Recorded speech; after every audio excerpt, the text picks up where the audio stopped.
Welcome to I Read It, where we feature a new cool story every day. Subscribe to the channel and tap the notifications bell for new content.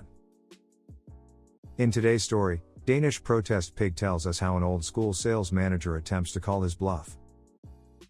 I graduated university a few years back and immediately started looking for a job in my chosen field, marketing.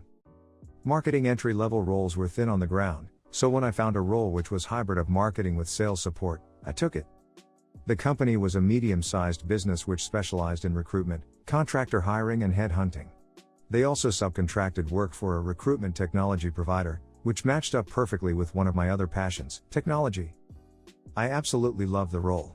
I got to do all parts of the marketing and sales lifecycle. I got to work with suppliers, event organizers, clients, staff all across the company, meet new people and do really exciting things. I had two managers, the one who managed the sales team and the one who managed marketing. The marketing manager was a kindred spirit, the sales manager was old school sales. An arrogant and headstrong late 40s man who lived for making deals and boasting about them. Shiny-shoed, silver-tongued. I'll call him Dapper Dan. We were not friends. For about 18 months, things went swimmingly.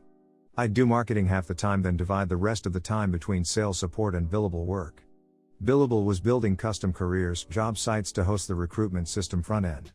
A steep learning curve, but with the help of some web dev friends I got pretty familiar with simple site builds.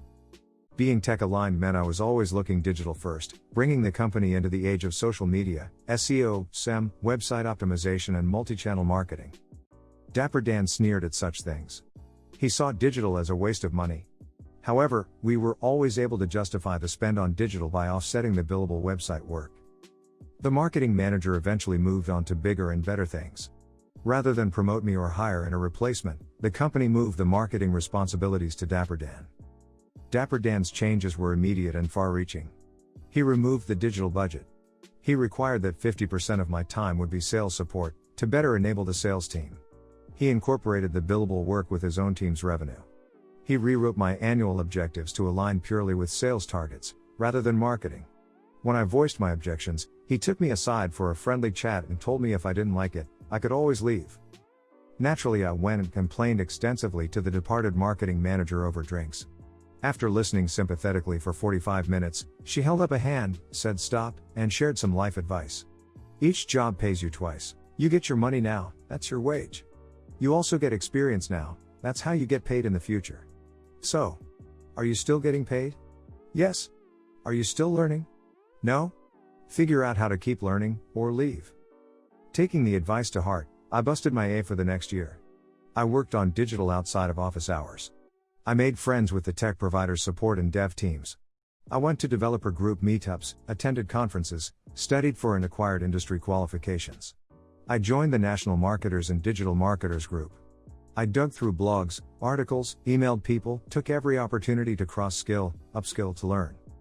And I sat with a smile on my face in the sales meetings as Dapper Dan delegated dumb-do work to me so his team of sycophants could make the company's growth figures look spectacular. Spectacular they were, to the point that the company was acquired, and Dapper Dan betrayed me. You see, managers have the discretion to assign a pool of shares to high-performing staff. The shares have no real value and can't be traded, but in the event of a management buyout, they would suddenly have value, and quite a lot of value. Dapper Dan felt it appropriate to reward every salesperson in his team with a generous parcel of shares. As a support person, I would not be the beneficiary of such kindness. I'd had a verbal agreement with the previous marketing manager that the pool would be shared across the entire team, so was pretty shocked to discover I'd been excluded from the pool. I queried him on it, per the previous agreement, and he said, verbatim, well, a verbal agreement is only worth the paper it's written on. You don't make any sales, you haven't built the business, you don't get a cut. If you didn't like it, he reiterated, you were welcome to leave. That is exactly what I decided to do. Except I didn't tell him. The way the contract handover works in this instance is that all staff cease employment with Company X on one day. The following day, they commence employment with Company Y. Annual leave is paid out and begins to reaccrue at the new employer. Other arrangements, salaries, long service leave and length of service, may be transferred to the new employer. About 6 weeks before the handover, Dapper Dan passed me my new contract. I waited a week, came back with some enthusiastic queries on the new benefits, which took him 2 weeks to follow up. I quietly registered a domain name and parked it, then spun up a WordPress instance and started building a personal blog. 3 weeks away from drop date, everyone's frantically running around getting all the deals as close as possible to closing, and employment contracts are the last thing on his mind. I go back to him. I tell him I have a couple more things I need to check out and I'll email them through to him before I sign it. I spent a few more nights throwing together a bunch of blog articles relating to recruitment technology. How-to articles, that kind of stuff, many of my own installation notes. A week passes, I fire off a couple of really complex questions around the transfer of benefits. He obviously forgets about them, then in the week of the handover, catches heat from the HR team about the outstanding contract and pulls me into a meeting room to berate me about not having signed the new contract. I explain I'm waiting on his feedback on those specific points before I'll commit, that I don't want to be disadvantaged moving into the new role, call out the lack of a share option as an example. Clearly frustrated, he drops the words I've been waiting for. If the signed contract is not on my desk on Friday, don't bother coming into the office Monday.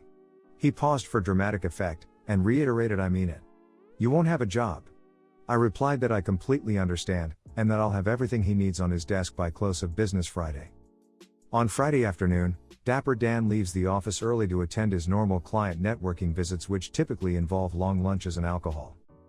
At 4:45 p.m. I save the final set of forecasting and reporting to the share drive, send an email to the IT team passing over access to the marketing LastPass account, which contains the global database of usernames and passwords for all digital assets, including client sites, an Excel workbook containing my reporting macros and the location of all my documentation. I redirect my phone to Dapper Dan's desk number, lock my laptop and leave it on his desk along with my ID card. Over the weekend I push my personal website live and add my contact details to my LinkedIn profile, switching it to actively searching mode. I figure my holiday pay will cover me for a couple of weeks of downtime before I have to go diving back into the workforce. On Monday, I'm enjoying a long walk in the spring sunshine with my dog, who's incredibly happy that his human has not disappeared down the driveway at 0720 per normal. We stop for coffee at a local cafe and my phone begins to ring. It's one of the sales drones at old company. I ignore it and thoroughly enjoy the freedom of being able to amble through a park without anywhere to be. The phone buzzes another 8 or 10 times by the time I get home. The poop has well and truly hit the windmill. I check my voicemails, ignoring those I know from my previous employer and returning the phone calls of 2 ex-clients to let them know that my contract has ended and to check in with Dapper Dan for work in progress, or contact the technology provider for support requests. Shortly afterwards I got a call from a bemused contact who works at the technology provider who's been fielding support calls that I'd normally handle. He listens with increasing interest as I explain the situation, then tells me he'd call back shortly. 10 minutes later he's back with the head of product on the line, asking about my lunch preferences. She arranges to meet me at a nearby Thai place. Over a delicious red duck curry, she cheerfully describes the wonders of a career as a contractor. She also mentions the day rates for highly qualified, industry-certified staff, mentioned that tech provider were really struggling to find such staff and gives me the number of a recruiter who may or may not have been on tech suppliers' preferred supplier list. I call the recruiter on the way home.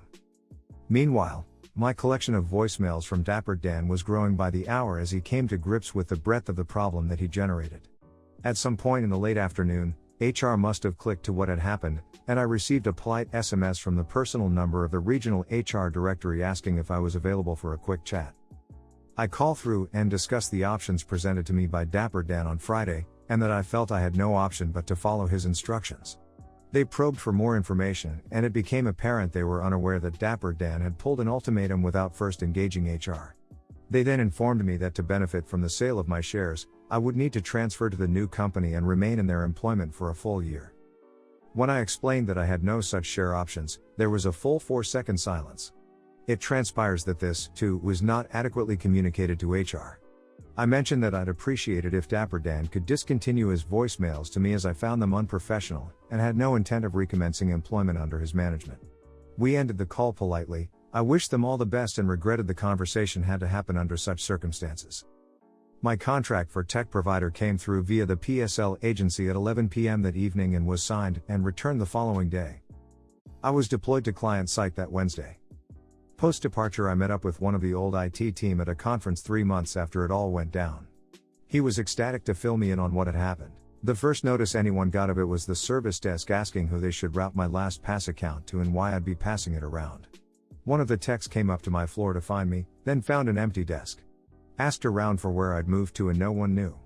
That was the first call, from one of the sales drones trying to locate me. The tech went to Dapper Dan's desk and found my laptop with my ID and post-it notes taped to it. He put 2 and 2 together, went back downstairs and checked the access logs and realized the last time I'd logged in was Friday. He then locked my account for security purposes and went to HR to check if there was a leaver form. HR checks, no leaver form and a great big red cross next to employment contract received. HR calls Dapper Dan, who's not in the office. Dapper Dan says no, contract should be on my desk, it was on there on Friday, I'm out on the road at the moment, give me till lunchtime and I'll sort it out. Obviously thinking that I'm grandstanding. Starts to call me and leave messages, then gets progressively agitated as he realizes I'm not coming back. When he gets into the office, he can't find the contract either, so he goes to HR and explains what has happened, says I have been stonewalling them and it's cool, he'll get it sorted, it's between me and him. HR says no, this is our thing now, and the HRD sends me the SMS. Shortly after my phone conversation, the HRD walks into a sales meeting and very abruptly pulls Dapper Dan out. They disappear into a meeting room where it may only be assumed that Dapper Dan was required to spell out exactly what had occurred and address the comments that I had made. I suspect he came completely clean at that stage. Dapper Dan was subsequently reamed, as only HR and senior management can ream a manager who's effed up. He was demoted, decoupled from marketing, his budget reduced by half and a new, separate marketing function created. His team were collectively put under review and forced to carry out their own reporting, tracking and metrics, which lacked the coherence and consistency that I'd been able to deliver. This reduced the capacity of the team. A couple of them left and they missed out on some key deals. In the fallout, they completely dropped the ball on the client website builds. They went to market to try and find a resource who could fulfill these builds, and Dapper Dan was reportedly astounded to discover that experienced technical marketing staff are both hard to find and expensive to recruit. They were unable to fill the role and the builds were taken back in-house by the tech provider, who now had an experienced resource to deploy, me. I ended up working on 3 of these at full utilization rate, which was paid by the new company. I'm pretty sure Dapper Dan would have seen the funding arrangements for these and would know my day rate, which is substantially higher than his. Much later, as the sales lead, Dapper Dan had to bear the displeasure of his superiors for the full 12 months before he could claim his share payout. It would have been a really 12 months for him. He resigned within 2 weeks of the anniversary of the purchase, and the company enforced a 6-month notice period and another 12-month no-compete clause. Any benefit he would have received from the share payout would have been consumed over that 12 months unless he switched industries or moved cities. Last time I saw, he was on the job market. As for me, happily living the life of the contractor. I get paid for the hours I work and I work the hours I want. My old marketing manager is now VP of something at a large multinational. I've used her speech several times when giving young, frustrated staff career advice. What do you think about this story? Let me know in the comments section. Help us grow so more people will join us. Thank you for watching this video, and we will see you in the next one. Bye.